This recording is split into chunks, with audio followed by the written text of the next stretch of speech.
La tendance est toujours à la hausse à la mi-journée à la Bourse de Paris. Le CAC 40 dépasse même les 5800 points alors que les marchés sont moins sensibles aux hausses des rendements obligataires aux États-Unis. Des rendements obligataires qui continuent d'ailleurs leur progression avec un taux à 10 ans aux alentours des 1,43% à la mi-journée et un taux à 30 ans aux alentours des 2,29%. Des niveaux records mais qui inquiètent moins les marchés depuis la seconde prise de parole de Jérôme Powell face à la Chambre des représentants cette fois-ci. Celui-ci a estimé que l'économie américaine est loin des objectifs de la Fed en matière d'emploi ou d'inflation.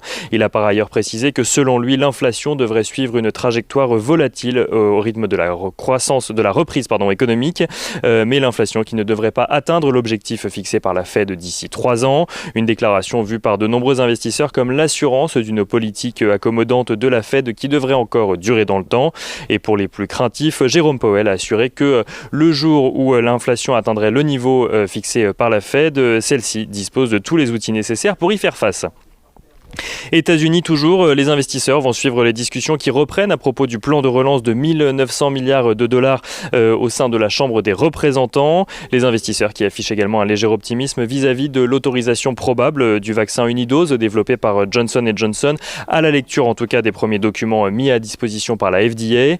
Les marchés qui suivent également en Europe de près l'évolution de la situation au Royaume-Uni, le pays étant le premier à avoir annoncé officiellement un calendrier de sortie de crise. Les investisseurs qui garderont également un œil ce soir sur la conférence de presse de Jean Castex alors que de nouvelles mesures de restriction régionale pourraient être annoncées. Et on regarde rapidement les statistiques publiées aujourd'hui. On notera qu'en France, la confiance des ménages recule légèrement au mois de février. Elle ressort à 91 points, soit en dessous de sa moyenne longue période qui se situe à 100 points. Du côté des valeurs à suivre à présent à la Bourse de Paris, elles sont nombreuses aujourd'hui. On commence avec AXA qui fait état d'un bénéfice net de 3,16 milliards d'euros en 2020, en recul de 18% par rapport à 2019. L'assureur annonce également revenir au niveau de dividendes qu'il avait prévu initialement, à savoir 1,43 euros, après avoir envisagé de le diminuer de moitié l'année dernière. Pour 2021, AXA dit aborder l'année avec une grande confiance grâce à une dynamique commerciale à nouveau enclenché sur la fin de l'année 2020.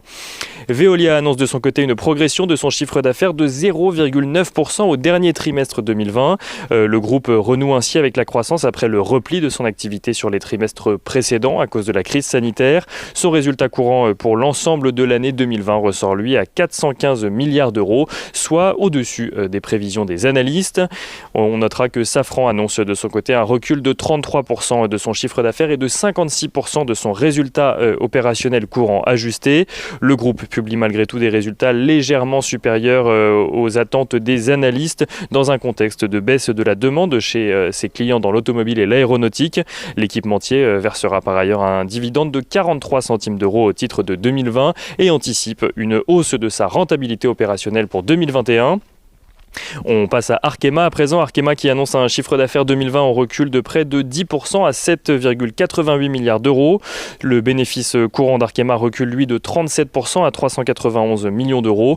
Le groupe de chimie reste cependant confiant pour 2021 et anticipe une hausse de sa rentabilité également cette année. Et on finit avec Ipsos qui annonce une progression de 4,5% de son résultat net sur l'ensemble de l'année 2020. Ipsos qui anticipe également une activité positive pour ce début d'année 2021.